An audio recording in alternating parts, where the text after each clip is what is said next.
have to sneak in under an alias. Because if they find you, they're going to put you to work. I'm sure we could something. We've got a guy called Leo Schuster who's very good at makeup and smiles. So we'll put you in contact, yeah. And what's your experience been of the fantasy scene? Have you been surprised? Yeah, very much so, for a couple of reasons. One, I didn't realize that, it was 1974 here, and publishers think that, you park fantasy and science fiction in the corner and kind of ignore it. I was surprised what a big positive reaction I got at one point during an open book where I suggested maybe they should hijack it, turn it into a fantasy and science fiction convention. People went nuts. It was pretty cool. But I think, that's one thing that's a little odd here is that you don't have the decades-old tradition, actually, in America, going back to the 1930s, fandom of people who have no other lives except putting on conventions or going to them. Which I think, actually, the fact that you don't have it is an indication of a better collective mental hygiene. Because some of those people are scary. But on the other hand, they're true believers, and they are the backbone of the genre. There wouldn't have been, Robert Heinlein or Frank Herbert or Phil Farmer on the New York Times bestseller list if the core of fandom hadn't kept them published and hadn't established them, over the long haul as being names to reckon with. Now, I certainly wouldn't be doing this. I'd probably be selling cars in Reseda, which is not a pretty place to sell cars. San Fernando Valley in August is like 105, 115 on the pavement. I remember those days. The only benefit of that was I got a free demo. So, 1969 428 Mach 1 with a shaker hood was pretty cool. Got like 8 miles to the gallon. That wasn't cool. That brings me to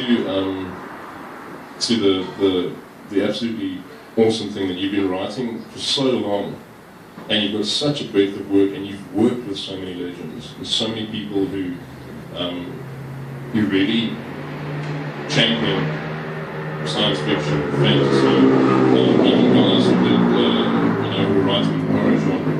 Speaking of fiction as a whole, you've seen so much happen, so much change. What are some of your memories of the legends?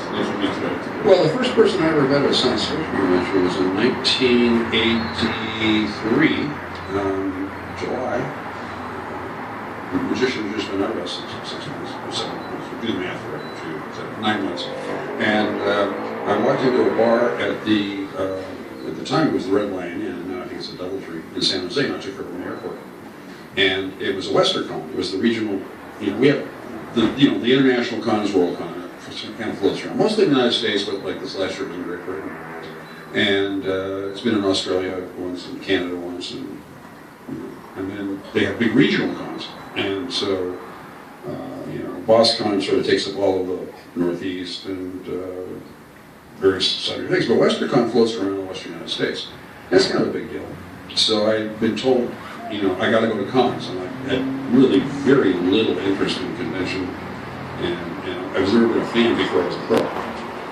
So I said, okay, I'll go up in there and I'll kind of walk around with my brand new hardcover book and sort of say, hey, buy this. I need to have a mortgage.